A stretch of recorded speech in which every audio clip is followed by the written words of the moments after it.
বিয়ের পর থেকে প্রত্যেক শনিবার আমরা বড় ঠাকুরের মন্দিরে পুজো দিই, আর প্রত্যেক শনিবার যিশুই যায় একা পুজো দিতে। তবে এই সপ্তাহে শনিবার আমার নিজস্ব কিছু কাজও ছিল, তাই ভাবলাম আমিও যিশুর সাথে যাই আর মন্দিরে গিয়ে পুজো দিয়ে আসি।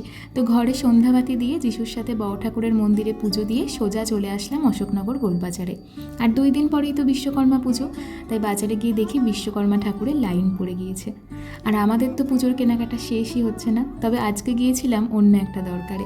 আর যাওয়ার সময় এই শাড়ির দোকানের সামনের দিয়ে যাচ্ছিলাম, আর যিশুর এই শাড়িগুলো দেখে বেশ পছন্দ হয়েছিল। আর আমি তো এই বছর কোনো শাড়ি কিনিই নি পুজোতে, তাই যিশু বলল যে কোনো একটা শাড়ি নেই। তো আমি এই দুটো শাড়ি গায়ে ফেলে দেখছিলাম কোনটা ভালো লাগে।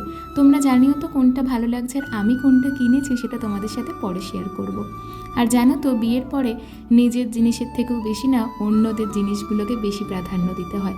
তো সেই সবই কেনাকাটা করতে গিয়েছিলাম, আর তারপর বাড়িতে এসে ভাত রান্না করে ডিনার করলাম। তো আজকের শর্টস ছিল এইটুকুই। সবাই ভালো থেকো, সুস্থ থেকো।